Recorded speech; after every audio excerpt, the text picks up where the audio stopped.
CGI Chandrachud की अदालत ने ऐतिहासिक फैसला सुनाते हुए मोदी सरकार के बुलडोजर एक्शन को एक ही झटके में रोक दिया। कहा कि 1 अक्टूबर तक किसी भी हालत में बुलडोजर नहीं चलेगा और अगर बुलडोजर चला तो अंजाम भुगतना होगा। इसको लेकर बहस भी हुई। सुप्रीम कोर्ट में वकील ने कहा कि हम अपने हाथ नहीं बांध सकते हैं।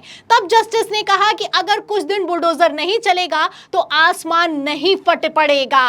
तो इतनी तल्ख टिप्पणी की गई, ऐतिहासिक फैसला सुनाया गया, लेकिन इन सब के बावजूद बुलडोजर चला है। और गजब तो तब हो गया है जब बीजेपी की डबल इंजन की सरकार में सुप्रीम कोर्ट के फैसले के ऊपर बुलडोजर चलाया गया है। आपको बता दें कि मध्य प्रदेश से शर्मनाक खबर निकलकर सामने आई है। जिस घर को मुख्यमंत्री आवास योजना के तहत एक विधवा महिला को आवंटित किया गया था, उसी घर पर बुलडोजर चला दिया गया है। अब जब से ये खबर निकलकर सामने आई है, उसके बाद से तो बवाल मच गया है। तो मध्य प्रदेश में कितनी शर्मनाक हरकत को अंजाम दिया गया है, पहले आप खबर देखिए, फिर इसके बाद सुप्रीम कोर्ट कैसे भड़का है उस पर आते हैं। सबसे पहले खबर आप देखिए न्यूज क्लिक की। देखिए इसमें लिखा हुआ है कि बुलडोजर कार्रवाई पर सुप्रीम कोर्ट की रोक के बावजूद मध्य प्रदेश सरकार ने विधवा का घर ढाया है। तो विधवा का घर गिरा दिया गया है, उस बुलडोजर के एक्शन में गिरा दिया गया है जिस बुलडोजर के एक्शन पर सुप्रीम कोर्ट ने ऐतिहासिक फैसला सुनाते हुए 1 अक्टूबर तक रोक लगा दी है।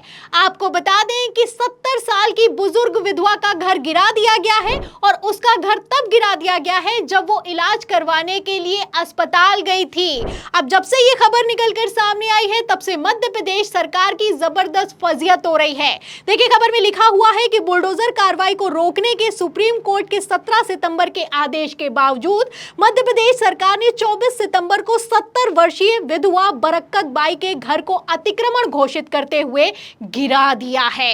मध्य प्रदेश के नीमच में 2008 में मुख्यमंत्री आश्रय योजना के तहत बरकत बाई को दी गई जमीन मंगलवार को सुबह खाली करवा ली गई। परिवार का आरोप है कि जब बरकत बाई अपना इलाज कराने के लिए पास के जिले में गई थी, तब नगर निगम ने उनके घर को ढहा दिया है। तो आप देख सकते हैं, मुख्यमंत्री आवास योजना के तहत जमीन दी गई थी, लेकिन अब ये अतिक्रमण हो गया है। अब इस अतिक्रमण के तहत महिला का घर तो पहले खाली करवाया गया, उसके बाद जब वो इलाज करवाने के लिए बाहर गई तो उसके बाद चोरी चुपके उसके घर पर बुलडोजर चला दिया गया है। आपको बता दें, महिला जब इलाज करवाने के लिए गई थी तो उसने कहा था अपने रिश्तेदार से कि घर का ख्याल रखना, लेकिन उस रिश्तेदार की सुनने वाला ही कौन है। देखिए खबर में लिखा भी हुआ है कि उनके रिश्तेदार मोहम्मद रईस ने आरोप लगाया है कि घर को बिना किसी सूचना के गिरा दिया गया है। उनका कहना है कि उन्होंने जाने से पहले घर की देखरेख करने के लिए कहा था।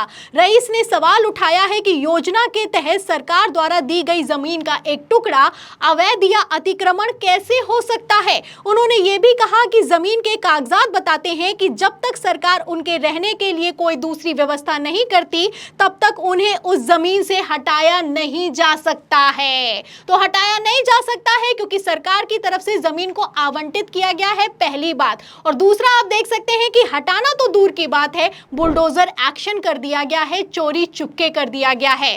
फिलहाल मैं आपको बता दूं कि जो महिला है वो घर छोड़ने के लिए तैयार नहीं थी।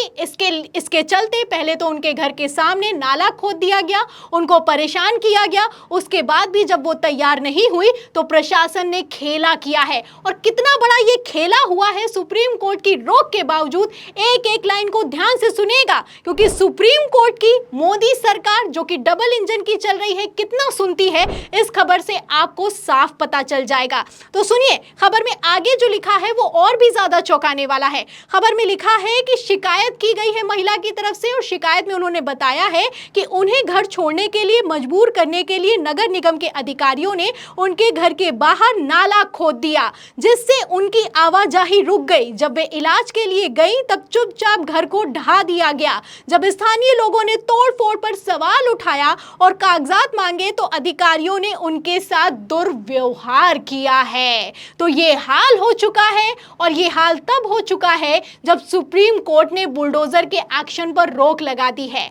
आपको बता दें, मध्य प्रदेश में ऐसा पहली पहली बार नहीं हुआ है कि मोहन यादव की सरकार में गैर कानूनी तरीके से बुलडोजर चलाया गया है। शिवराज सिंह चौहान भी जब मुख्यमंत्री थे तब भी इसी तरह की कार्रवाई निकलकर सामने आई, और तब तो गजब ये हो गया कि प्रधानमंत्री आवास योजना के तहत जो घर आवंटित किया गया उस पर बुलडोजर चला दिया गया। देखिए, खबर भी मौजूद है। खबर में लिखा है कि खरगोन में पीएम आवास पर ही चला बुलडोजर, प्रशासन का दावा अतिक्रमण करके बनाए गए थे घर। तो सिर्फ मोहन यादव की सरकार में नहीं, शिवराज सिंह चौहान की सरकार में तो प्रधानमंत्री आवास योजना के तहत जो घर आवंटित किया गया था उस पर तक बुलडोजर चला दिया गया। आरोप लगाया गया कि रामनवमी के जुलूस पर पत्थरबाजी की है, उसके बाद अतिक्रमण बताकर प्रधानमंत्री आवास के घर को गिराया गया। अब ऐसे में आप देख सकते हैं कि खेला कितना तगड़ा चल रहा है, और इसी खेले पर नकेल कसने के लिए सुप्रीम कोर्ट ने फैसला सुनाया। सुप्रीम कोर्ट ने अपने फैसले में साफ कह दिया कि अगर परिवार का कोई सदस्य अपराधी साबित भी हो जाता है तब भी उसके घर पर बुलडोजर नहीं चला सकते हो।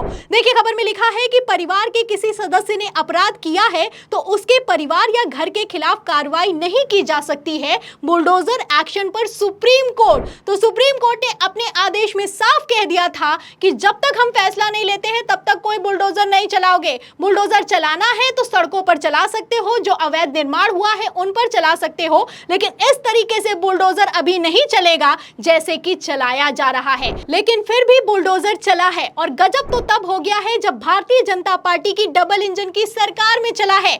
आपको बता दें, सिर्फ मध्य प्रदेश में बुलडोजर नहीं चला है, बुलडोजर राजस्थान में भी चला है। खबर आप देख सकते हैं, न्यूज़ 24 की खबर में लिखा हुआ है कि राजस्थान सुप्रीम कोर्ट की रोक के बावजूद आधी रात को मकान पर चलाया गया है बुलडोजर। तो आधी रात को बुलडोजर चलाया जा रहा है, और जब महिला इलाज कराने के लिए जा रही है तो उसकी पीठ के पीछे बुलडोजर चलाया जा रहा है। क्या हाल हो चुका है, कैसे सुप्रीम कोर्ट के फैसले की धज्जियां उड़ाई जा रही हैं, आप देख सकते हैं। सारी की सारी खबरें मौजूद हैं, लेकिन इन सब के बावजूद सुप्रीम कोर्ट इस पर कोई एक्शन लेने के लिए तैयार नहीं है। जबकि सुप्रीम कोर्ट ने 18 सितंबर को जब ये फैसला सुनाया था तब सुप्रीम कोर्ट ने अपने ही फैसले में साफ साफ कह दिया था कि अगर 1 अक्टूबर तक कोई बुलडोजर चला तो अंजाम भुगतना होगा। अगर बुलडोजर नहीं चलेगा तो आसमान नहीं फट जाएगा, लेकिन फिर भी बुलडोजर रुकने के लिए तैयार नहीं है। अब ऐसे में सवाल ये खड़ा होता है कि क्या सीजीआई चंद्रचूड़ की अदालत को कोई सीरियसली लेने के लिए तैयार नहीं है। जैसे सीजीआई चंद्रचूड़ और प्रधानमंत्री नरेंद्र मोदी की मुलाकात हुई है, क्या अब उसके साइड इफेक्ट दिखाई देने लगे हैं? आपको बता दें कि 1.5 महीने बाद सीजीआई चंद्रचूड़ रिटायर होने वाले हैं। अब ऐसे में सवाल ये खड़ा किया जा रहा है कि उनके रिटायरमेंट के पहले क्या सुप्रीम कोर्ट कोई सख्त एक्शन लेगा, क्या उस तरीके से फैसला सुनाया जाएगा जैसे कि पहले सुनाया गया है। आप अच्छे से जानते हैं कि जब हेट स्पीच बढ़ी तो सीजीआई चंद्रचूड़ की अदालत ने तल्ख टिप्पणी करते हुए कहा कि क्या सरकारें नपुंसक हो गई हैं, और सबसे ऐतिहासिक फैसला तो सीजीआई चंद्रचूड़ ने खुद सुनाया। इलेक्टोरल बॉन्ड को एक ही झटके में कैंसिल कर दिया गया, और कैंसिल करते हुए सीजीआई चंद्रचूड़ ने खुद कहा कि ये तो असंवैधानिक है और एक तरीके से भ्रष्टाचार है। और चंडीगढ़ मेयर पद चुनाव में जैसे धांधली हुई, जैसे एनडीए के प्रत्याशी को विजयी घोषित कर दिया गया, ऐसे हालातों में सीजीआई चंद्रचूड़ ने दोबारा चुनाव नहीं करवाया और इंडिया गठबंधन के प्रत्याशी को विजयी घोषित कर दिया, और इसी के साथ तल्ख टिप्पणी करते हुए कहा कि ये चुनाव चल रहा है या फिर कि मजाक चल रहा है। तो सुप्रीम कोर्ट अपनी तल्ख टिप्पणी और मोदी सरकार को आईना दिखाने के लिए जाना जाता है, लेकिन अब कुछ वैसा होता हुआ नजर नहीं आ रहा है। आलम तो ये हो चुका है कि सुप्रीम कोर्ट की रोक के बावजूद बुलडोजर चल रहा है। अब ऐसे में सवाल खड़ा होता है कि आखिर क्यों अब तक सुप्रीम कोर्ट ने कोई एक्शन नहीं लिया है। इस सवाल के जवाब में इस पूरी खबर पर सुप्रीम कोर्ट के ना बोलने पर आपकी क्या राय है, हमें कमेंट बॉक्स में जरूर लिखें। वीडियो को ज्यादा से ज्यादा शेयर करें, हमारे चैनल को लाइक करें, सब्सक्राइब करें, ज्वाइन करें। फिर मिलते हैं अगली खबर के साथ, तब तक के लिए धन्यवाद।